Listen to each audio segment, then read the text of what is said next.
Chintyo Gorai from West Bengal, Adra. Please pray. Achintyo, brother Achintyo Gorai. Sir, thank you very much. हाँ, प्रार्थना कीजिए। ধন্যবাদ দিচ্ছি আপনাকে যে এই বড় প্রোগ্রামে আমাকে প্রার্থনা করার জন্য সুযোগ দিয়েছেন, এই জন্য আপনাকে অসংখ্য ধন্যবাদ দিচ্ছি। আর এত বড় প্রোগ্রাম হচ্ছে, আমরা অনেকদিন থেকে শুনছি যে আপনি যেভাবে আমাদেরকে বুঝিয়ে দিচ্ছেন বাইবেলের কথা, যেগুলো আমরা জানতাম না সেগুলো জানতে পারছি, এই জন্য ধন্যবাদ দিচ্ছি। আপনার সঙ্গে পরিচয় আমাদের হয়েছে 90 সাল থেকে। ঝাজি তিনি মিটিং করতে আসতেন, তিনি আপনাকে নিয়ে এসেছিলেন কোরবা থেকে, আর আপনি এখানে কমসে কম 8-9 বার প্রার্থনা করেছেন, মিটিং করেছেন, আমাদেরকে খ্রিস্টান কনভেনশন করেছেন। তখন থেকে পরিচয় আমাদের। ধন্যবাদ দিচ্ছি প্রভুকে যে আপনি কালকে আমাদের আওয়াজ শুনে বুঝতে পেরেছেন যে আমরা আমরা আমরা যে গড়াই ব্রাদার্স। তাই ধন্যবাদ দিচ্ছি আপনাকে যে আপনি এই সুযোগ দিয়েছেন আজকে। আর ধন্যবাদ দিচ্ছি এই আওয়াজ শুনে আপনি বুঝতে পেরেছেন গড়াই ব্রাদার্স। তো আমাদের আওয়াজ শুনে যিশু যেন বুঝতে পারে যে গড়াই ব্রাদার্স প্রার্থনা করছে, এই আওয়াজ প্রভু যিশু যেন বুঝতে পারেন। প্রভু যিশুর কাছে আমরা প্রার্থনা করছি যে আমরা ভালো আছি। আর আমাদের যদিও দাদা মারা গেছেন, বৌদি মারা গেছেন এবং আমাদের ভাগ্নে মারা গেছেন, কিন্তু প্রভু আমাদের রক্ষা করেছেন। আমাদের দিদি 85 ইয়ার্স ওল্ড ভালো আছেন, এবং ভায়োলেট ওয়াইফ ভালো আছে, এবং দাদা ভালো আছে, এবং আমার ছেলে ভালো আছে। আমরা এখানে ভালো আছি, আমাদের ভাগনা ভাগ্নিরা সকলে ভালো আছে। ধন্যবাদ দিচ্ছি যে আপনি আমাদেরকে মনে রেখেছেন। আর সুন্দর বাক্য শুনছি, এই বাক্য যেন আমাদের হৃদয়ে গেঁথে রাখি, সেইভাবে চলতে পারি। তোমাদের প্রত্যেক আশীর্বাদ করো। আপনি কত দূর থেকে প্রার্থনা করছেন আমাদের জন্য, কোরবার থেকে। আর আমরা ওয়েস্ট বেঙ্গলের পুরুলিয়া ডিস্ট্রিক্ট আর আদ্রাতে আছি। প্রভু যিশু ধন্যবাদ দিচ্ছি যে এই সুন্দর সুযোগ পেয়েছি। আপনার মুখ দিয়ে আমরা এই সমস্ত কথা শুনছি, বাইবেলের কথা শুনছি, যেগুলো জানতাম না, বুঝতে পারছি। এই জন্য আপনাকে অসংখ্য ধন্যবাদ দিচ্ছি। আপনাকে আরো জ্ঞান বুদ্ধি দান করুন, যেন আপনি আরো ভালোভাবে আমাদের বুঝিয়ে দিতে পারেন। এবং আপনার শারীরিক অবস্থা খারাপ হয়েছিল আমরা শুনেছি, আমরা প্রার্থনাও করি আপনার জন্য। এখন প্রভু আপনাকে ভালো রেখেছেন, আপনি বলতে পারছেন কথা সুন্দরভাবে। এই জন্য ধন্যবাদ দিচ্ছি প্রভু যিশুকে। এবং আপনি আরো সুস্থ হন, আরো ভালো হন। আপনার পরিবার সকলকে প্রভু আশীর্বাদ করুন, এবং যতজন মিটিং শুনছে প্রত্যেককে আশীর্বাদ করুন, যেন সকলেই বুঝতে পারে, শুধু বোঝা নয়, সেভাবে যেন আমরা চলতে পারি। তুমি আমাদের প্রত্যেকে আশীর্বাদ করো। সব থেকে বড় কথা, আমাদেরও বয়স হয়ে গেছে, এত বয়স কোন দিন প্রভু আমাদের ডাকবেন আমরা জানি না, কিন্তু আমরা যেন প্রস্তুত থাকি, আর আর প্রভুর সঙ্গে যেন মিলিত হতে পারি, প্রার্থনা করি। আজকে যে বাক্য শুনবো তার জন্য বুঝতে পারি, তুমি আমাদের জ্ঞান বুদ্ধি দাও। আর আমাদের ব্রাদার শেখরনাথকে আরো বিশেষভাবে আশীর্বাদ করো, সঙ্গে সঙ্গে থাকো। এই ক্ষুদ্র প্রার্থনা প্রিয় ত্রাণকর্তা প্রভু যিশু তোমার নামে চাই, আমিন। आमीन। तो चिंत्यो भाई, आपको प्रभु आशीष दे। God bless you and welcome all the participant. Being a man of God, सबका मैं स्वागत करता हूँ आज के संध्याकालीन अध्ययन में। और सबको मालूम है कि कल एक दिन हमारा छुट्टी होता है, और Sunday Monday to Saturday the class is there. So आज के लिए कुछ लोग जो मेरे पेटेंट हैं वो नहीं है, अवेलेबल है। सो एक नोटिस एक बार सुन लो। Deepika, you are the host and screen reader Riba, तुम सुन रहे हो मेरी आवाज? जी जी जी मामा जी सुन रहे। हाँ, तो स्क्रीन से ये पढ़ेगी। और स्मिता तुम हो? जी अंकल। ओके, तो बाइबल से यदि पढ़ने का होगा तो तुम पढ़ोगे, बाकी स्क्रीन से ये पढ़ेगी। और इफ इंग्लिश में पढ़ना होगा तो बी रेडी दीपिका। जी मामू।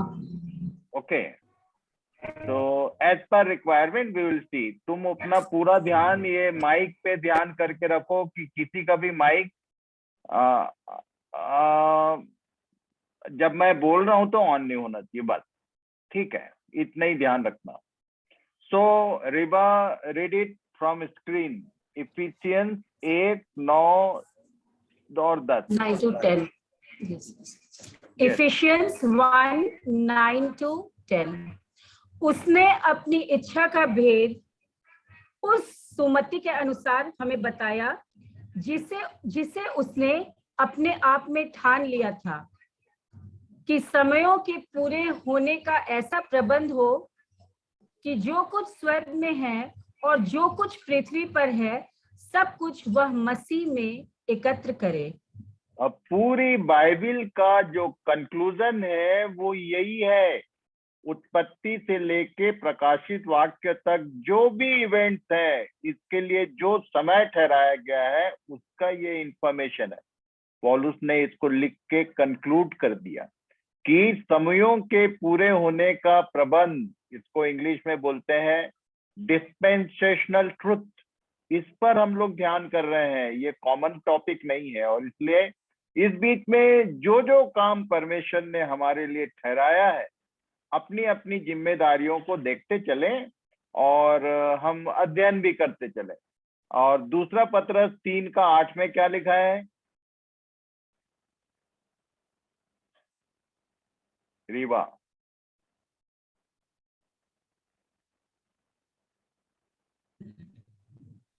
हे प्रियो, यह एक बात तुमसे छिपी ना रहे कि प्रभु के यहाँ एक दिन 1000 वर्ष के बराबर है और 1000 वर्ष एक दिन के बराबर है। इसके विषय में मैंने बीते दिनों में अध्ययन कराया। रिबा, बी केयरफुल, ऑलवेज तुम अलर्ट रहना, डिले नहीं होना चाहिए, ठीक है? सो ये 1000 वर्ष एक दिन के बराबर है, इसको हमने अच्छे से अध्ययन किया। इसके विषय में चार्ट भी मैंने भेजा, और मैं सोचता हूँ पैरेलल हम लोग देखते आ रहे हैं। जिन लोग नए हैं, जो पिछले अध्ययन में नहीं थे, फिर से मैं उनको रिक्वेस्ट करूंगा कि go throughout the playlist in my YouTube channel, तो you will get it all in sequence. आप कहीं से भी खोलोगे तो सीक्वेंस नहीं मिलेगा, वो 1 2 3 4 कई ठो मिलेगा। इसलिए आप सीक्वेंस जो प्ले लिस्ट का है उसको फॉलो कीजिए, तो ये सब बातें समझ में आएगी। और कल हमने ध्यान किया था इब्रानी 4 का 9, 10, 11। पढ़िए रिबा। सो जान लो कि परमेश्वर के लोगों के लिए सब्त का विश्राम बाकी है, क्योंकि जिसने उसके विश्राम में प्रवेश किया है, उसने भी परमेश्वर की नाई अपने कामों को पूरा करके विश्राम किया है। सो हम उस विश्राम में प्रवेश करने का प्रयत्न करें, ऐसा ना हो कि कोई जन उनकी नाई आज्ञा ना मान कर गिर पड़े। ये बार बार चिताया जा रहा है हम लोग को इस अध्ययन में, न जाने कितने बार ये सारे वर्सेस हम लोग पढ़ चुके हैं। परमेश्वर चाहता है कि इन बातों को हम भूलें ना, एकदम कंफर्म रहें कि ये जो नॉर्मल लैंग्वेज में हिंदी में बोलते हैं अक्सर, चलेगा।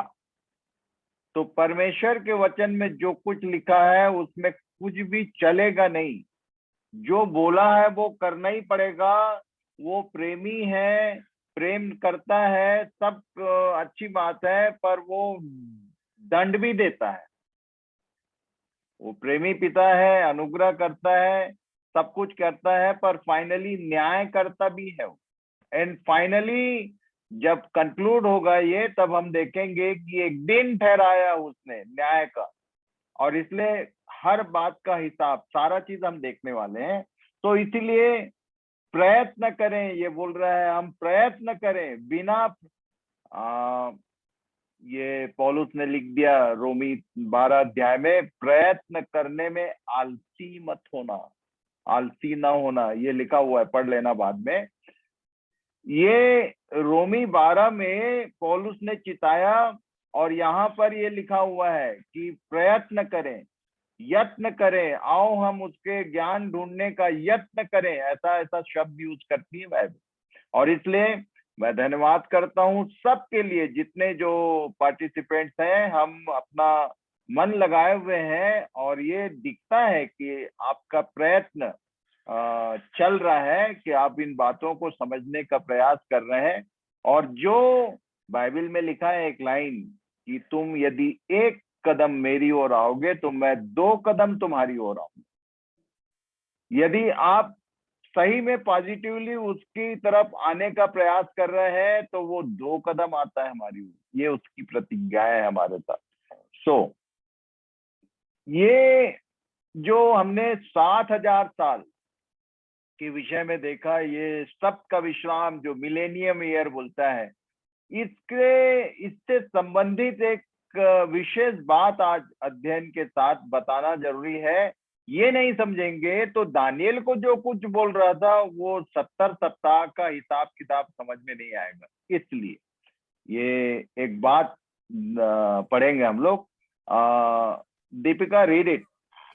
अल्फा, आदि। वेट, आदि और अंत के बीच में, ये अल्फा और ओमेगा के बीच में दो प्रकार की टाइमिंग्स है। जब वो रिकवरी करने के लिए कुछ कंस्ट्रक्टिव काम कर रहा है तो एक दिन बराबर 1000 वर्ष।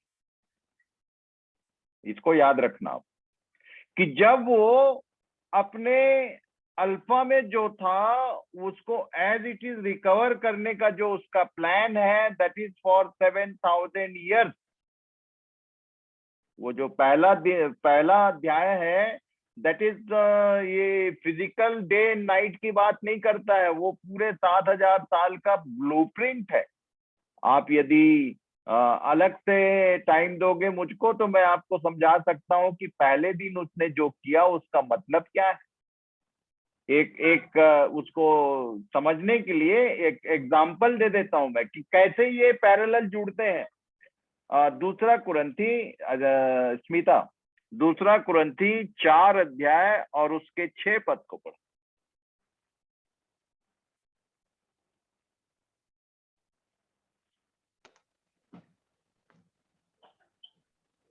4:6। यस। इसलिए कि परमेश्वर ही है जिसने कहा कि अंधकार में से ज्योति चमके, और वही हमारे हृदयों में चमका, कि परमेश्वर की महिमा की पहचान की ज्योति यीशु मसीह के चेहरे से प्रकाशमान हो। ये किसके बारे में कब बोला उसने कि अंधकार में से ज्योति चमके? तो ये पहला दिन था जब उसने कहा उजियाला हो। और उसी ज्योति की बात आगे बाइबल में ना जाने कितने बार लिख दिया। यशायाह 60 में बोलता है, उठ प्रकाशमान हो, तेरा प्रकाश आ गया। इस पृथ्वी पर तो घोर अंधकार छाया हुआ है। और वो पैराबल है जो पहला अध्याय का पहले 5 पद में जो लिखा है कि उजियाला हो, वो कुछ नहीं, वो पैराबल है। ये दिन और रात की बात नहीं कर रहा है। इसलिए मैं बोलता हूं कि वो ब्लूप्रिंट है, कि ये जो उजियाले और अंधियारे की बात हो रहा है, ज्योति चमकने की बात हो रहा है, ये कुछ नहीं, परमेश्वर ने आदि उत्पत्ति के पहले अध्याय में बोला था। उसी को पौलुस कोट कर रहे हैं कि वो जो उसने कहा था वो हमारे हृदयों में चमका, वो हमारे हृदय को प्रकाशित करना चाहता है। हम जो अंधकार में, अज्ञानता रूपी अंधकार, ये हमारे वैदिक जो वृंद है, जो भाई बहन है, जो वेदों के विषय में जानकारी रखते हैं, उन लोग एक लाइन लिखते हैं। कभी कभी मैं देखता हूँ गवर्नमेंट ऑफिसेज और वो कहीं कहीं वॉल पर लिखा रहता है, तमसो माँ ज्योतिर्गमय। ये तमसो माँ ज्योतिर्गमय का मतलब होता है, तम मतलब अंधकार, संस्कृत वर्ड है। तम मतलब अंधकार और तमस जुड़ता है तो अज्ञानता रूपी अंधकार। वो बेचारे वैदिक प्रार्थना है, वो 3 है, उसमें से एक लाइन ये है, एक श्लोक ये है कि हे प्रभु, हम अंधकार में हैं, हमको ज्योति में ले चलो। और प्रभु हमको तैयार कर रहा है। यीशु ने कहा था जगत की ज्योति मैं हूं, पर उसी जगह उसने ये भी कहा कि जगत की ज्योति तुम हो। और इसलिए प्रभु सहायता करे कि हम इन बातों को ठीक ठीक समझें, ताकि ये ज्योति, ये ज्ञान जो हम प्राप्त कर रहे हैं, हम में होकर इस पृथ्वी पर जहां घोर अंधकार है, जहां एक से एक फॉल्स टीचिंग है और मनगढ़ंत कहानियां हैं, मिथ को बताया था मैंने, ये सारा दूर हो सके हमारे भारत देश से। और इसलिए इन बातों को ध्यान करना, जब वो पनिश करता है तब एक दिन बराबर 1000 साल नहीं होता। यदि एक दिन बराबर 1000 साल के फॉर्मूला में पनिशमेंट आएगा तो बचेगा कुछ भी नहीं। उसने जब भी पनिश किया तो उसका सिस्टम क्या है, पढ़ो भाई। गिनती 14 उसके 21, हाँ पढ़ो। Chapter 14 30 versus 31 to 34। तुम्हारे बाल बच्चे जिनके विषय तुमने कहा है कि ये लूट में चले जाएंगे, ये क्या हुआ था, एक मिनट, ये क्या हुआ था, इसको समझने के लिए आपको ये गिनती की पुस्तक पढ़ना पड़ेगा। इनको उस देश में प्रवेश करने से पहले मूसा ने कुछ लोगों को भेजा था कि देख के आओ कि कैसा है वो देश। और जब लोग गए और वापस आए तो धूम मचा दिए उन लोग। क्या हुआ था देखेंगे। पर यहाँ लिखा है कि तुम्हारे बाल बच्चे जिसके विषय में तुमने कहा है कि ये तो लूट में चले जाएंगे, और आगे पढ़ो, उनको मैं उस देश में पहुंचा दूंगा और वे उस देश को जान लेंगे जिसको तुमने तुच्छ जाना है। परंतु तुम लोगों की लोथें इसी जंगल में पड़ी रहेंगी, और जब तक तुम्हारी लोथें जंगल में ना गल जाएं, तब तक अर्थात 40 वर्ष तक तुम्हारे बाल बच्चे जंगल में तुम्हारे व्यभिचार का फल भोगते हुए चरवाही करते रहेंगे। ये 40 वर्ष तक ये फल भोगेंगे। उसका कारण बताया यहाँ, क्यों, आगे क्या लिखा। जितने दिन तुम उस देश का भेद लेते रहे, अर्थात 40 दिन उनकी गिनती के अनुसार, दिन पीछे उस वर्ष, अर्थात 40 वर्ष तक तुम अपने अधर्म का दंड उठाए रहोगे, तब तुम जान लोगे कि मेरा विरोध क्या है। जब परमेश्वर के एंटी चलने लगते हैं लोग, उसकी प्रजा, तो परमेश्वर उनको पनिश करता है, दंड देता है, दंड उठाए रहोगे। और उसका कैलकुलेशन है यहाँ, दिन पीछे क्या, एक दिन बराबर 1 वर्ष, ऐसा कैलकुलेशन था। यहेजकेल में फिर बोला उसी बात को। पढ़िए आगे। यहेजकेल चैप्टर 4 5 to 6 वर्सेस 5 to 6। मैंने उनके अधर्म के वर्षों के तुल्य तेरे लिए दिन ठहराए हैं, अर्थात 390 दिन। उतने दिन तक तू इस्राएल के घराने के अधर्म का भार सहता रह, और जब इतने दिन पूरे हो जाएं, तब अपने दाहिने पांजर के बल लेटकर यहूदा के घराने के अधर्म का भार सह लेना। मैंने उसके लिए भी और तेरे लिए 1 वर्ष की संति 1 दिन अर्थात 40 दिन ठहराए हैं। तो ये 1 वर्ष के संति 40 दिन, 1 वर्ष की संति 1 दिन, ये नियम है दंड के लिए। जब कंस्ट्रक्टिव काम करता है वो, तो 1 दिन बराबर 1000 वर्ष। ये मैं पीडीएफ भेजूंगा, इसको ठीक से ध्यान कर ले। और जब वो पनिश कर रहा है, ये लोग बंधुआई में है तो उनकी ताड़ना हो रही है, तो ये 1 दिन बराबर 1 वर्ष होता है। ये कैलकुलेशन है, इसी फॉर्मूला के अनुसार ये आगे का काम हुआ। पर मैं ये 14 अध्याय गिनती को थोड़ा आपको आगे पढ़वाना चाहता हूं कि अचानक, जैसे मैं बार बार बोल रहा हूं कि do something, try to do something, try to involve yourself in evangelistic movement, ये मैं बोलते आ रहा हूं, तो ऐसा नहीं है कि कुछ भी काम में हाथ डाल दो आप। क्यों? यहाँ क्या हुआ था, पढ़ लो आप, चिता दे रहा हूं मैं। क्या लिखा है, नंबर 39 से 45 पद तक। यस। तब मूसा ने ये बातें सब इस्राएलियों को कह सुनाई और वे बहुत विलाप करने लगे। और वे बिहान को सवेरे उठकर यह कहते हुए पहाड़ की चोटी पर चढ़ने लगे कि हमने पाप किया है, परंतु इनको आभास दिलाया परमेश्वर ने, और उनकी मूसा की बात को सुनकर इनको समझ में आया कि अरे हम तो दोषी ठहरे। अब क्या बोले ये, यह कहते हुए पहाड़ की चोटी पर चढ़ने लगे कि हमने पाप किया है, परंतु अब तैयार है। और आगे क्या लिखा, और उस स्थान को जाएंगे जिसके विषय यहोवा ने वचन दिया था। तब हाँ, मूसा ने कहा, तुम यहोवा की आज्ञा का उल्लंघन क्यों करते हो? यह सफल ना होगा। यहोवा तुम्हारे मध्य में नहीं है, मत चढ़ो, नहीं तो शत्रुओं से हार जाओगे। वहां तुम्हारे आगे अमालेकी और कनानी लोग हैं, सो तुम तलवार से मारे जाओगे। तुम यहोवा को छोड़कर फिर गए हो, इसलिए वह तुम्हारे संग नहीं रहेगा। इसको परंतु याद रखना कि यदि आप किसी भी जगह गवाही या कुछ भी काम में हाथ डाल रहे हो, तो पहले तो परमेश्वर को अपने बीच में उपस्थित करो, क्षमा मांगो, अपने बातों को अंगीकार करो, तब वो तुम्हारे संग रहेगा। कब संग में रहता है वो, यूहन्ना 14 का 23 पद पढ़ लो भाई एक बार। हमारे लिए यीशु ने इस बात को प्रकट कर दिया कि कब पिता, पुत्र, पवित्र आत्मा हमारे साथ रहता है। पढ़िए।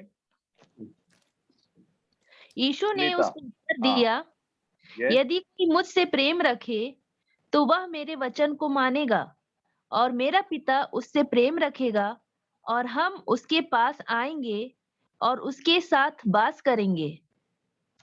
Only and only obedience can give you the presence of Trinity. हम बोल रहे हो, ये बोल रहा था कि यदि मेरी बात को मानोगे तो पिता तुमसे प्रेम करेगा। यीशु ने जो कुछ कहा है उसको यदि हम मान लें, सबसे पहले बोला उसने मन फिराओ। बहुत सारे लोग हैं, मरकुस में लिखा है कि होठों से तो मेरा नाम लेते हैं, आदर करते हैं, पर इनका मन मुझसे दूर रहता है, मन में तो है ही नहीं। इसलिए यहाँ पर यही हुआ, वो बोल रहा था कि देखो तुमने परमेश्वर को, उसकी बात मानी नहीं है, इसलिए वो तुम्हारे संग नहीं रहेगा। वापस पढ़ो रिबा। परंतु वे ढिठाई करके पहाड़ की चोटी पर चढ़ गए। अब मूसा समझा रहे, पर ये लोग ढिठाई करके चढ़ गए, बोले गलती हो गया, अब चलो। आगे क्या लिखा है, परंतु यहोवा की वाचा का संदूक और मूसा छावनी से ना हटे। अब कितने लोगों को कंफर्म हो गया है कि वाचा का संदूक क्या है? मैंने पीछे अच्छे से अध्ययन कराया है कि ये वाचा का संदूक बोलते कि इसको अभी कहाँ है। वाचा के संदूक का मतलब एक बार फिर से याद दिला दूं कि परमेश्वर का हाथ का उंगली से लिख के दिया हुआ वचन का दो पत्थर का पटिया, वो था इस संदूक में, वाचा का संदूक। और इसी के माध्यम से परमेश्वर बात करता था और आज भी बात करता है। आज किस रूप में है ये बाइबिल जो है दो भाग में है, दो पत्थर की पटिया बोलता हूं मैं, नया नियम और पुराना नियम। इसको हटा दोगे तो परमेश्वर तुम्हारे बीच में नहीं है। यहोवा की वाचा का संदूक और मूसा, ये क्या लिखा है, परंतु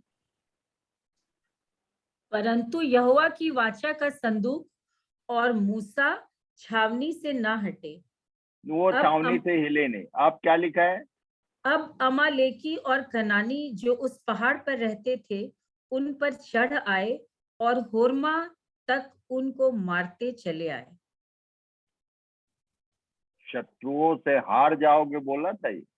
यदि परमेश्वर तुम्हारे साथ नहीं है तो तुम किसी काम में हाथ मत डाल देना। इसके विषय में पौलुस ने क्या समझाया, रोमी 2 अध्याय उसके 6, 7, 8 में कुछ लिखा है, पढ़ो। वह हर एक को उसके कर्मों के अनुसार बदला देगा। जो सुकर्म में स्थिर रहकर महिमा और आदर और अमरता की खोज में हैं, उन्हें वह अनंत जीवन देगा। पर जो विवादी हैं और सत्य को नहीं मानते वरन अधर्म को मानते हैं, उन पर क्रोध और कोप पड़ेगा। आप इजरायलियों को देख रहे हो, पुराने नियम के भुलाए हुए लोग, उन पर बार बार कोप और क्रोध पड़ता था। परमेश्वर का क्रोध और कोप के भागी होते थे लोग। और ये यहाँ चिता रहा है नए नियम में कि जो सुकर्म में स्थिर रहकर, क्या क्या क्या लिखा है भाई, इसको अंडरलाइन कर लो अपने अपनी बाइबल में। जो सुकर्म में स्थिर रहकर महिमा, आदर और वर्ता की खोज में है, उन्हें वो क्या देगा? अनंत जीवन देगा। और बाकी जो विवादी और आर्गुमेंट करने वाले लोग हैं और जो सत्य को नहीं मानते, उन पर क्रोध और कोप पड़ेगा। अब जरा इसका एग्जाम्पल बता देता हूं। यीशु ने क्या कहा था, पढ़ो जरा। Matthew chapter 7 versus 21 to 23। जो मुझसे हे प्रभु कहता है, उनमें से हर एक स्वर्ग के राज्य में प्रवेश ना करेगा, परंतु वही जो मेरे स्वर्गीय पिता की इच्छा पर चलता है। उस दिन बहुतेरे मुझसे कहेंगे, हे प्रभु, क्या हमने तेरे नाम से भविष्यवाणी नहीं की और तेरे नाम से दुष्टात्माओं को नहीं निकाला और तेरे नाम से बहुत अचंभे के काम नहीं किए? ये चल रहा है अभी पूरे भारत देश में, चाहे छोटा प्रचारक हो चाहे बड़ा प्रचारक, चाहे घर घर घूम के काम करने वाला हो, चाहे वो बड़ी बड़ी सभाएं करने वाला हो, हीलिंग क्रूसेड और क्या क्या। मैं समझाना चाहता हूँ, यीशु की इस बात को याद रखना। उस दिन कुछ लोग कहेंगे, हे प्रभु, हमने तेरे नाम से ये किया, वो किया, बड़े बड़े काम किए। और मैं खुलकर उनसे कह दूंगा कि मैंने तुमको कभी नहीं जाना। आगे क्या वर्ड यूज किया? हे कुकर्म करने वालों, मेरे पास से चले जाओ। ये कुकर्म है। ये भविष्यवाणी करना, दुष्ट आत्माओं को निकालना, बीमारियां ठीक करना, ये कुकर्म है कि सुकर्म है? पर यीशु कह रहा था, ये वो उस व्यक्ति के शब्द हैं जिसने ये कह दिया कि आकाश और पृथ्वी टल जाएंगे, जो मैंने कह दिया तो कह दिया, वो नहीं टलेगा। इसलिए केयरफुली ध्यान करो इसको। अंत का समय है, आप काम करना पड़ेगा, पर कैसा काम करना है? प्रभु की इच्छा के अनुसार। इसके आगे इसको ठीक से समझा दूं मैं कि ये क्या बोलता है। इफिसियों की पत्री 2 अध्याय उसके आगे लिखा है, पढ़ो।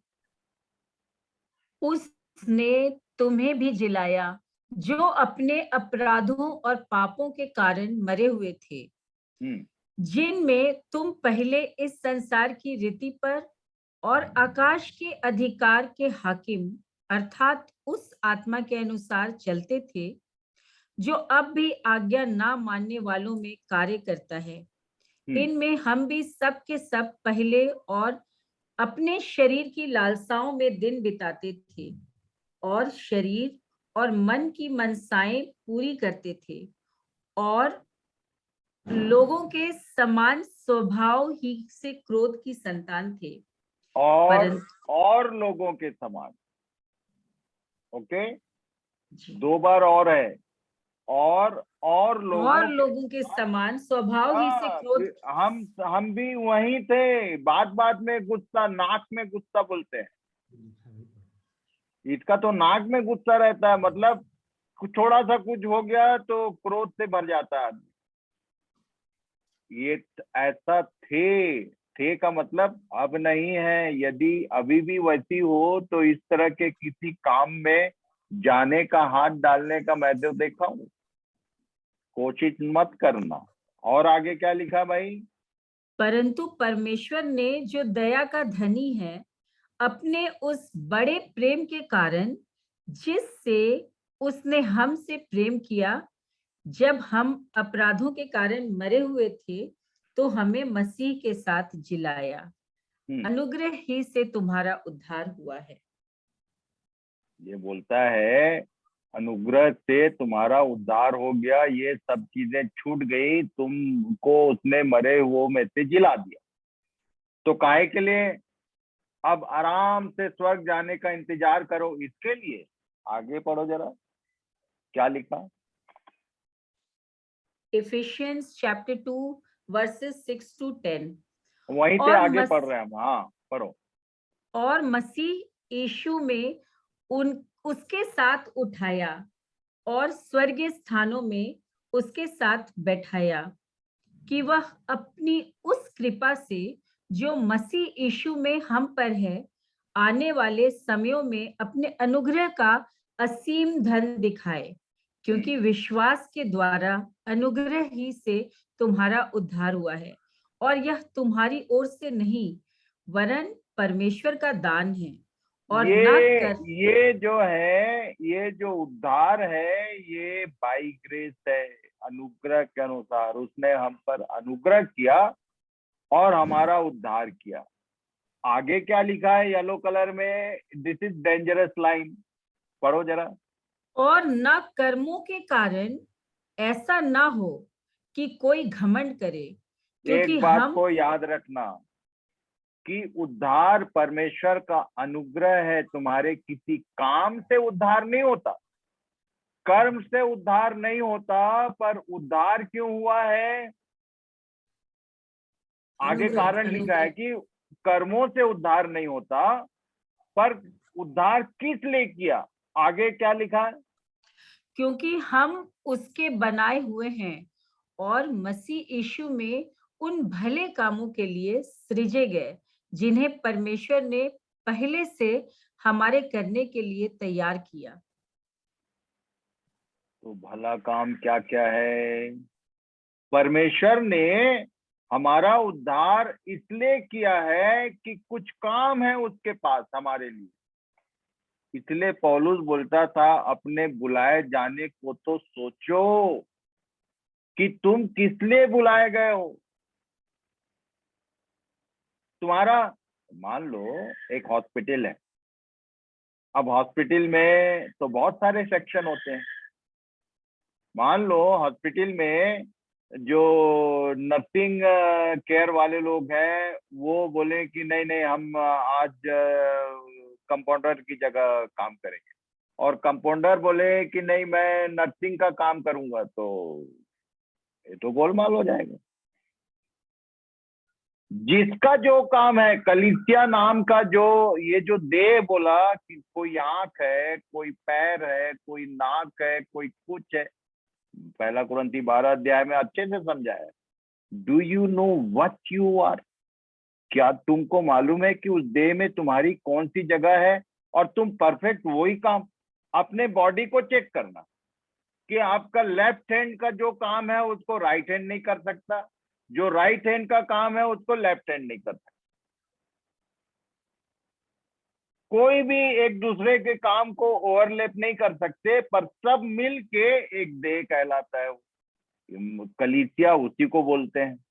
और इसलिए इस विषय में एकदम सावधान रहना। एक तो अभी तक कुछ किया नहीं, अब जोश में आके किसी भी काम में हाथ मत डाल देना। प्रार्थना करो कि प्रभु आपने मुझको अनुग्रह दिया, मुझको मेरा उद्धार किया, अब मुझे बताइए कि मेरी जिम्मेदारी क्या है इसमें, और जिम्मेदारियां कितने प्रकार की हैं।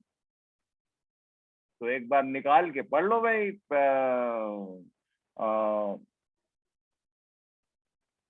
रोमियो 12 अध्याय, उसके एक पद से पढ़ो जरा। रोमी 12 12। इसलिए हे भाइयों, मैं तुमसे परमेश्वर की दया स्मरण दिलाकर विनती करता हूँ कि अपने शरीरों को जीवित और पवित्र और परमेश्वर को भावता हुआ बलिदान करके चढ़ाओ, यही तुम्हारी आत्मिक सेवा है। पहला काम तो ये, गॉड इज स्पिरिट और उसका सर्विस भी स्पिरिचुअल है। यदि तुमने अपने आप को चढ़ा दिया तो ये आत्मिक सेवा। उसके बाद आगे क्या लिखा है? और इस संसार के सदृश ना बनो, परंतु तुम्हारी बुद्धि के नए हो जाने से तुम्हारा renewal of your mind, your wisdom should be rewind, renewed होना चाहिए। इसके नए हो जाने से आगे क्या लिखा है? तुम्हारा चाल चलन भी बदलता जाए, और जिससे तुम परमेश्वर की भली और भावती और सिद्ध इच्छा अनुभव से मालूम करते रहो। यस, बिना अनुभव के मैदान में कूद जाओगे तो फंसोगे। शैतान का सेना जो है वो तो तैयार खड़ा रहता है। जैसे परमेश्वर न सोता है ना ऊँघता है, तो वैसी शैतान न सोता है ना ऊँघता है। याद रखना, पैरेलल है वो। मौका पाया और उसने तीर छोड़ा। इफिसी 6 अध्याय को पढ़ लेना, उधर लिखा हुआ है कि हमारा युद्ध जो है वो उससे है और उसकी सेना से है। यदि केयरफुली नहीं रहोगे और काम में हाथ डाल दोगे तलवार लेके, तो परेशानी हो जाएगी। अब आगे क्या लिखा है भाई? बाइबल में पढ़ना है। यस। क्योंकि मैं उस अनुग्रह के कारण जो मुझको मिला है तुम में से हर एक से कहता हूँ कि जैसा समझना चाहिए उससे बढ़कर कोई भी अपने आप को ना समझे। हाँ भाई, ये एक हॉस्पिटल का उदाहरण दे रहा था कि तुम कुछ और मत समझ लेना अपने को। तुम्हारा जितना काम है उतना ही करना है, और उसी को समझाया है यहाँ पर। क्या लिखा है आगे? पर जैसा परमेश्वर ने हर एक की परिमाण के अनुसार विश्वास दिया है, वैसा हर एक को परिमाण के अनुसार विश्वास दिया है, वैसा ही सुबुद्धि के साथ अपने को समझें। कहने का मतलब विश्वास का भी मात्रा वो अलग अलग है। तुम्हारे हर अंग में एक जैसा ताकत नहीं होता है। जितना ताकत पैर में है उतना ताकत हाथ में नहीं होता है। इसको समझने का है कि ये बोल रहा है कि अलग अलग परिमाण के अनुसार उसने तुमको सब दिया है। और आगे पढ़ो। क्योंकि जैसे हमारी एक देह में बहुत से अंग हैं और सब अंगों का एक ही सा काम नहीं, वैसे ही हम जो बहुत हैं मसीह में एक देह होकर आपस में एक दूसरे के अंग हैं। और जब उस अनुग्रह के अनुसार जो हमें दिया गया है हमें भिन्न भिन्न वरदान मिले हैं, तो जिसको भविष्यवाणी का दान मिला हो वह विश्वास के परिमाण के अनुसार भविष्यवाणी करे। यदि सेवा करने का दान मिला हो तो सेवा में लगा रहे। यदि कोई सिखाने वाला हो तो सिखाने में लगा रहे। जो उपदेशक हो वह उपदेश देने में लगा रहे। दान देने वाला उदारता से दे। जो अगुवाई करे वह उत्साह से करे। जो दया करे वह हर्ष से करे। प्रेम निष्कपट हो, बुराई से घृणा करो, भलाई में लगे रहो। भाईचारे के प्रेम से एक दूसरे पर माया रखो। ये भी जिम्मेदारी है। ये भी जॉब का एक पार्ट है। कि हो सकता है कि कोई सिखाने वाला है, कोई किसी को बोल रहा है कि तुम केवल प्रेम करो, किसी को बोल रहा है तुम केवल ये करो। दान देने वाला दान देता रहे। कई बार मैं समझाया करता हूँ कि ये दान शब्द आया तो बता दे रहा हूँ कि 2 कुरिन्थी 8, 9, 10 पढ़ लेना बाद में। वहां लिखा हुआ है कि ये देने वाला हर्ष से दे। और तब वो लिखा है वहां पर कि दान देने के लिए परमेश्वर हमको सक्षम बनाता है कि हम दे सकें। सब लोग नहीं होते हैं। किसी किसी को ये वरदान मिला है कि वो हमेशा दान देता है।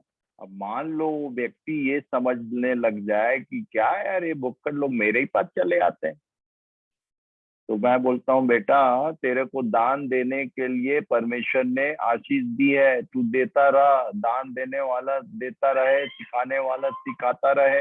ये लैंग्वेज है बाइबल, कुड़ कुड़ के नहीं, हर्ष से, तो तुमको और आशीषित करेगा। वो लिखा है कि मैं तुम्हारे उपज को आशीषित करूंगा कि तुम दान दे सको, ऐसा ऐसा लाइन लिखता है। इसलिए अपनी जिम्मेदारी को पहले समझो कि तुमको उसने उस देह में कौन सी जिम्मेदारी, ये नहीं तो ऐसे ही कूद जाओगे, पाप हो गया हमसे, हम लोग अभी तक कुछ नहीं कर पाए। तो ये लोग क्या लिखा है, क्या पढ़े अभी हम लोग, कि मार खाते गए, मार खाते गए। क्यों? इनके जीवन में वचन तो था नहीं, वो संदूक तो था नहीं, और मूसा भी नहीं है, और काम में हाथ डाल दिए लोग लड़ाई करके कि अभी हम लोग उस जगह को जो प्रॉमिस किया है परमेश्वर ने ले लेंगे। बोला परमेश्वर ने, इसने चिताया कि देखो परमेश्वर तुम्हारे संग नहीं है, मत जाओ, माने नहीं, मार खाए। मैं भी आपको चिता रहा हूं। उसकी उपस्थिति कब होती है हमारे साथ? जब हम उसकी बात मानते हैं, जब हम उसकी बात को सुनते हैं, जब हम उसकी बात को मानने का अपनी तरफ से भरसक प्रयास करते हैं, देन ओनली उसकी उपस्थिति हमारे साथ रहेगी। और उपस्थिति नहीं है तो हमेशा हारोगे, हारोगे, ये पहचान है। यदि हर जगह तुम हार रहे हो, परमेश्वर के किसी काम में हाथ डाल के यदि हार रहे हो, तो मतलब ये है कि यू आर नॉट ओबीडिएंट, उसकी उपस्थिति नहीं है। इन बातों को समझो आप ध्यान से। इसलिए इसको चिताना, प्रभु ने बोला कि बेटा आज इस बात को जरूर बता देना कि इजरायली क्यों कोप और क्रोध के भागी होते थे।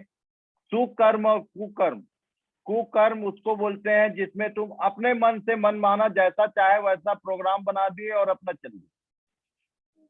सुकर्म किसको कहते हैं? जिस काम को परमेश्वर ने आपके लिए ठहराया है उसमें स्थिर रहकर यदि तुम अमरता और ये सब पाने की खोज में हो तो आशीष मिलेगी।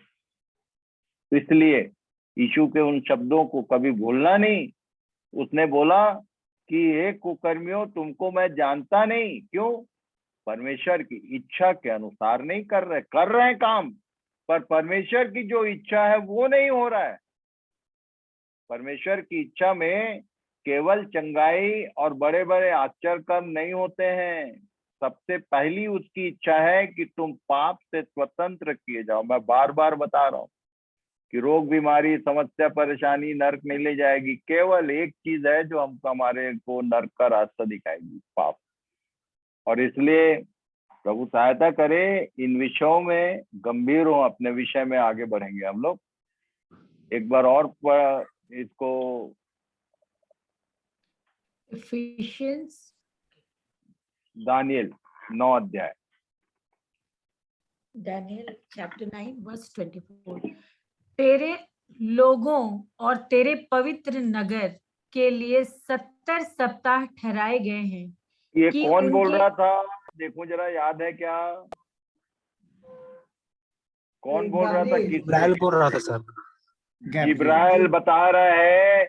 ये दानियल का तीसरा जो विजन है, पहला विजन 7 अध्याय, दूसरा अध्याय विजन 8 अध्याय, तीसरा विजन जो है दर्शन 9 अध्याय की, ये होने वाला है। वो बोल रहा था, क्या बोल रहा है? तेरे लोगों और तेरे पवित्र नगर के लिए 70 सप्ताह ठहराए गए हैं कि उनके अंत तक अपराध का होना बंद हो और पापों का अंत और अधर्म का प्रायश्चित किया जाए और युग युग की धार्मिकता प्रकट होए और दर्शन की बात पर और भविष्यवाणी पर छाप दी जाए और परम पवित्र का अभिषेक किया जाए। अभी एक बात समझा देता हूं मैं, कि मैंने कल भी बताया था, आज रिपीट कर रहा हूं।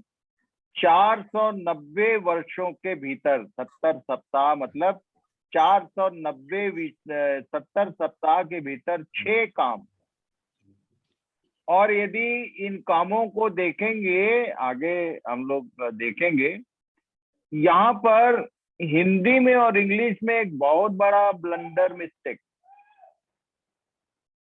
इंग्लिश में क्या है Deepika, read it. 70 weeks are decreed about your people and your holy city to finish the transgression, to put an end to sin, and to atone for iniquity, to bring in everlasting righteousness, to seal both vision and prophet, and to anoint a most holy place. ये हिंदी और English में फर्क क्या है? Red line को पढ़ो और दोनों रेड लाइन को पढ़ो। हिंदी में क्या है और इंग्लिश में क्या है? परम रीबो पढ़ो। पवित्र का हाँ, पवित्र का अभिषेक किया जाए। हाँ, To दोनों पढ़ो। anoint yes. a most holy place. परम पवित्र का अभिषेक किया जाए, ये गलत है। हिंदी में और बंगाली में क्या है, सुधार लेना भैया। इंग्लिश में क्या है? Because we are going to see all the thing. Final work है ये परमेश्वर का। उस 70 सप्ताह के भीतर सबसे आखिरी काम क्या होगा? परम पवित्र स्थान का अभिषेक, व्यक्ति का नहीं। To anoint the most holy place. ये दोनों फर्क को याद रखना। अपनी अपनी बाइबल में नोट कर लो, साइड में जो राइट साइड या लेफ्ट साइड में ये लिखा होगा, जगह होगा, वहां पर पवित्र परम पवित्र स्थान है वो, परम पवित्र नहीं। परम पवित्र स्थान का अभिषेक किया जाए। To anoint a most holy place. इसका मतलब क्या है मालूम है? 21 अध्याय है ये लाइन।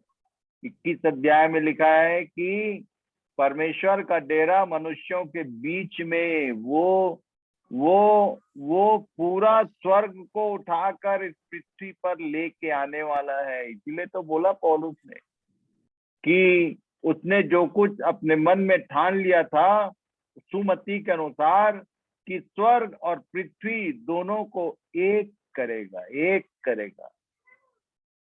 का मतलब मनुष्यों के बीच में परमेश्वर का डेरा, to anoint a most holy place. ये मोस्ट होली प्लेस हम लोग मंदिर और तंबू के विषय में जानते हैं। आंगन, उसके बाद पवित्र स्थान और उसके बाद महापवित्र स्थान। ये मोस्ट होली प्लेस, महापवित्र स्थान, जहां परमेश्वर की उपस्थिति रहती थी, उसको बोलते, उसी की बात कर रहा है 21 अध्याय में। और ये आएगा, अभी देखेंगे हम, इसलिए इसको सुधार लिए रहे कि ये परम पवित्र का अभिषेक का मतलब कई लोग को मैंने समझाते देखा, परम पवित्र का अभिषेक मतलब यीशु मसीह का अभिषेक किया जाए। अरे वो ऑलरेडी अभिषेक है। मसाया का वर्ड मीनिंग है अनॉइंटेड। उसका दोबारा अनॉइंट करने का मतलब नहीं है।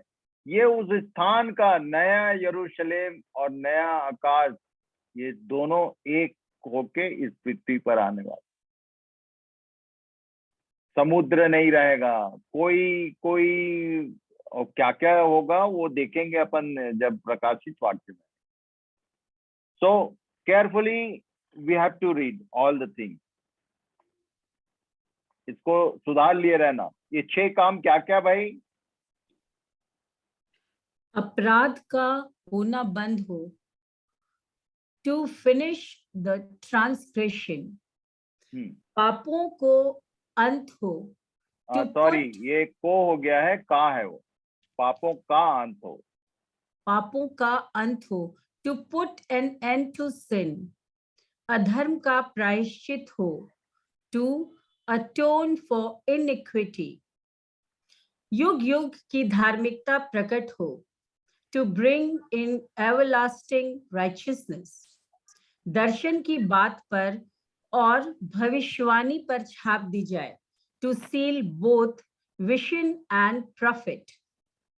परम पवित्र का अभिषेक किया जाए। to anoint a most holy place.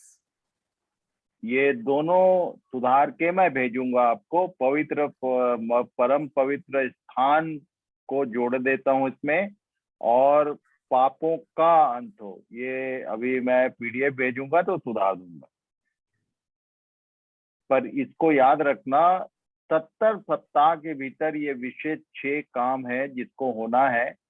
अब एक प्री इंटीमेशन दे दूं, आपको होमवर्क करना पड़ेगा कि ये जो लिखा है ये सारे काम सीक्वेंस में नहीं है भाई। मैं बताते जाता हूं एक एक करके, अब इसको आपको सीक्वेंस में लिखने का। ये ऊपर नीचे कुछ कुछ है, उसने दानियल को वैसा बताया। बाइबल में बहुत सारी चीजें ऊपर नीचे होती हैं ताकि आप खोजो और समझो, आपका मन लगा रहे इसमें, इसलिए वो वैसा करता है। इसलिए यशायाह 34 का 16 एक बार फिर पढ़ लो भाई।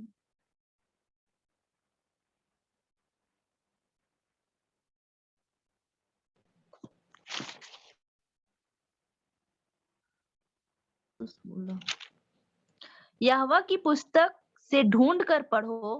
क्यों ढूंढना चाहिए? क्योंकि उसने इस बाइबल को लिखा ही वैसा है। और क्या लिखा है आगे? 4 बातें हैं इस वर्ष में। मैं कई बार बताया, बार बार प्रभु बोलता है बता, और जब तक बोलता रहेगा। वो बोलता था कि यद्यपि तुम सब बात जान चुके हो, फिर भी मैं तुमको सुधी दिलाकर स्मरण कराना चाहता। क्या लिखा? यहोवा की पुस्तक से एक भी बात बिना पूरा हुए ना रहेगी। फिर से पढ़ो, फिर से पढ़ो, फिर से पढ़ो। यहोवा की पुस्तक से ढूंढ कर पढ़ो। पहला बात, पहला काम है, तुमको ढूंढना ही पड़ेगा। और आगे? इनमें से एक भी बात बिना पूरा हुए ना रहेगी।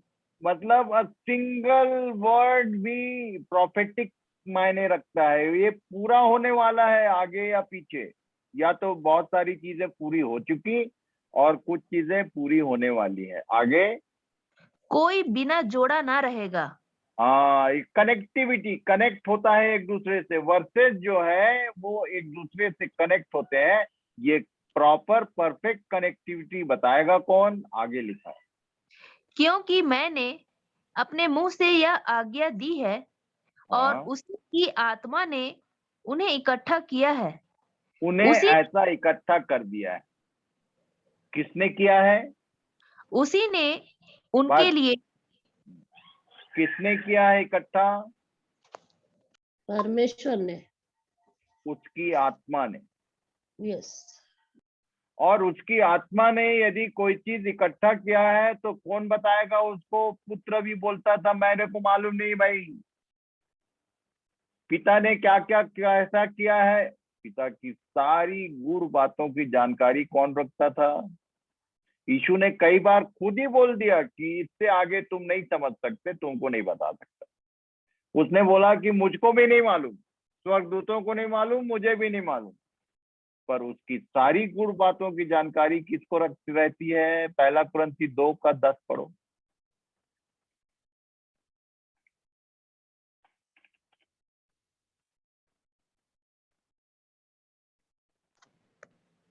परंतु परमेश्वर ने उनको अपने आत्मा के द्वारा हम पर प्रकट किया। किसके द्वारा? आत्मा के द्वारा। क्योंकि उसके आत्मा का ही ये काम है, उसी ने इकट्ठा किया है। और आगे क्या लिखा है? क्योंकि आत्मा सब बातें वरन परमेश्वर की गूढ़ बातें भी जांचता है। वो जांचता है, वो उसकी गूढ़ बातें जिसको बोल रहा है, जो मिस्ट्रीज है, वो सारी चीजों को जानता कौन है? इसलिए यीशु ने कह दिया था कि जब वो पवित्र आत्मा आएगा तो वो तुमको सारी बातें बताएगा, इवन आने वाली बात। अब पवित्र आत्मा आया तो लोग सबसे आखिरी वरदान से शुरू करते हैं, आनन भाषा।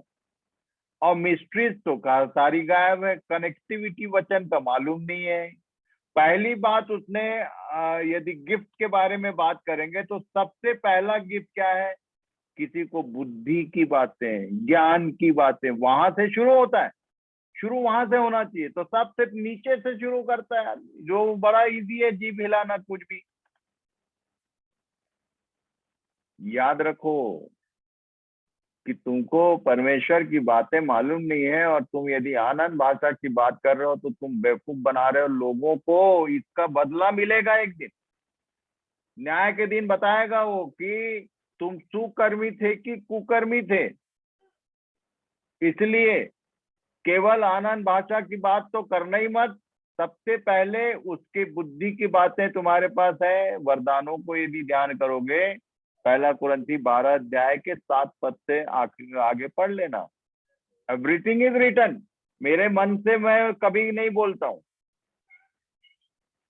नॉट बैड, आप बोलो भाषा, पर क्या परमेश्वर की गूढ़ बातें परमेश्वर के आत्मा से सीखने का या उसका कोई एहसास भी है कि केवल बड़े काम और चमत्कार और ये इसी में? वो तो बोल रहा है कि कुकर्मियों, तुमको तो मैं जानता नहीं। इसलिए मेरा सबसे नम्र निवेदन है, कोई भी हो आप, आपकी उम्र कोई भी हो, चाहे आप भाई हो चाहे बहन हो, परमेश्वर के परिवार के लोग हो। और क्या लिखा बाइबल में? पहला कुरिन्थी 8 अध्याय का 19 पद एक बार फिर याद दिला दूं मैं। परमेश्वर ये सृष्टि किसकी बाट जो रही है? लिखा ईश्वर के पुत्रों की प्रकट होने की। पढ़ो भाई।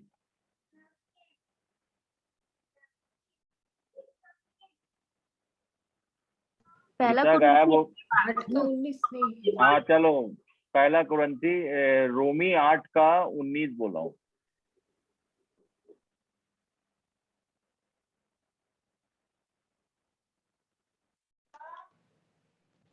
क्योंकि सृष्टि बड़ी आशा भरी दृष्टि से परमेश्वर के पुत्रों के प्रकट होने की बाट जोह रही है। तो परमेश्वर का पुत्रत्व, परमेश्वर के पुत्र कौन लोग हैं? रोमी 8 का 14 पढ़ो, वहीं पर ऊपर। इसलिए कि जितने लोग परमेश्वर की आत्मा के चलाए चलते हैं वे ही परमेश्वर के पुत्र हैं। परमेश्वर के पुत्रों के प्रकट होने की ये सृष्टि बाट जो रही है, और कौन लोग उसके पुत्र पुत्रियां हैं? जो उसकी चलाए चलते हैं। इसलिए इन सब बातों को ध्यान कीजिए कि परमेश्वर का आत्मा, मैं तो बोलता हूं कि परमेश्वर के आत्मा के विषय में जो टीचिंग थी यीशु की, यूहन्ना 14, 15, 16 अध्याय को पढ़ लेना भाई, वहां लिखा हुआ है। उनको सबको लाइन अप करो। ये पौलुस ने जो पहला कुरिन्थी 14 अध्याय में आनंद भाषा बोला, आधा लोग उसके कारण गफलती में है, मालूम नहीं है कि किनको लिखा था चिट्ठी। कुरिन्थ में रहने वाले लोग, और कुरिन्थ में रहने वाले लोग, इनके बीच में आड़ी तिरछी शिक्षा दीक्षा थी। सबसे वर्स्ट बिगड़ैल कलीसिया यदि बाइबल में कोई है तो ये कुरिन्थ की मंडली। 5 का 1 पढ़ो जरा। कुरिन्थ के मंडली के लिए जो कुछ कहा गया उसको सावधानी से गले उतारना, नहीं तो फंसा देगा। पहला कुरिन्थी 5। यस। यहाँ तक सुनने में आता है कि तुम में व्यभिचार होता है। अच्छा, ये सुनने में आता है का मतलब इसको कैसे मालूम हुआ था? तो कुछ लोगों ने चिट्ठी लिखा था इसको। 7 का 1 पढ़ो, उसके पहले ही लाइन में लिखा है। क्या लिखा 7 का? उन बातों के विषय में जो तुमने लिखी लिख के पूछा था, ये आंसर है। It is not the epistle written by Paul. ये उनको उत्तर दे रहा था, जो चिट्ठी उन्होंने भेजी थी। हमारे बीच में ये समस्याएं हैं, उन समस्याओं की डीलिंग है ये दोनों पत्री जो है। दान के विषय में, चमत्कार के विषय में, गिफ्ट के विषय में, भाषाभाषी के विषय, सबका प्रॉब्लम था उनके बीच में। अब तो कितना बड़ा प्रॉब्लम था। 5 का 1 पढ़ो, एक बार फिर से पढ़ लो उसको। यहाँ तक सुनने में आता है कि तुम में व्यभिचार होता है, वरन और ऐसा कैसा व्यभिचार? ऐसा व्यभिचार जो अन्य जातियों में भी नहीं होता। कि क्या एक था वो बाद में पढ़ लेना। कि माँ और बेटा हस्बैंड वाइफ जैसे रह रहे हैं। It is possible as per Bible. पौलुस ने खुलेआम लिखा, इसको छिपाया नहीं। परमेश्वर का वचन कभी कोई चीज छिपाता नहीं है, प्रकट करता है। सोचो, ह्यूमन कैटेगरी ऐसी है। पढ़ लो आगे उस लाइन को पढ़ लो। वरन ऐसा व्यभिचार जो अन्य जातियों में भी नहीं होता, कि एक मनुष्य अपने पिता की पत्नी को रखता है। और तुम शोक तो नहीं करते, मतलब जिस तुम रख भी लेते हो और तुमको कोई परेशानी नहीं। ऐसा ऐसा काम। Think about all this things. पर परमेश्वर का धन्यवाद हो, इट इज रिवील्ड बाय जिब्राइल टू डैनियल कि ये अपराध का होना बंद, पापों का अंत, अधर्म का प्रायश्चित, युग युग की दार, ये सब प्लान में है उसके। यहाँ तक कि वो 21 अध्याय भी उसके प्लान के भीतर है। उसने प्लान किया हुआ है कि ऐसा किया जाए, anoint to anoint a most holy place।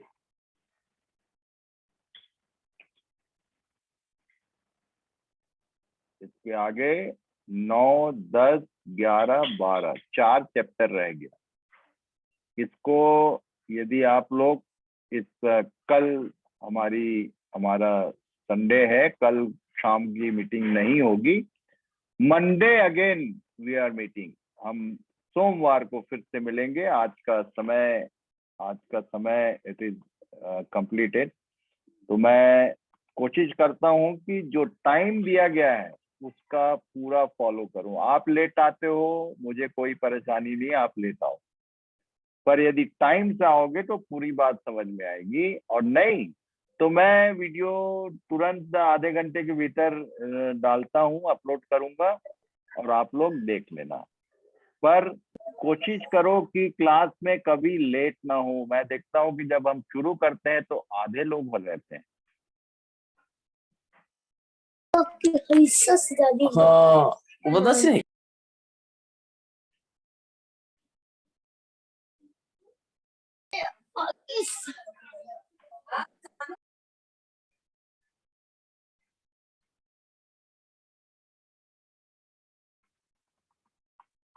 तो आज की अंतिम प्रार्थना के लिए Rajesh from Robertson, Sonbhadra, UP. Rajesh, सुन रहे हो मेरी बात? जी दादा। हाँ, तो तुम्हारी प्रार्थना से आज की ये सभा समाप्त करेंगे। ठीक है, प्रार्थना करते हैं। प्यारे पिताजी, हम धन्यवाद देते हैं प्रभु, एक बार फिर से हम आपके सम्मुख आते हैं परमेश्वर पिता, और हम धन्यवाद देते हैं कि परमेश्वर दादाजी के द्वारा प्रभु आपने अपने भेदों को प्रकट किया परमेश्वर पिता। इसलिए हम आपको लाखों लाख धन्यवाद करते हैं।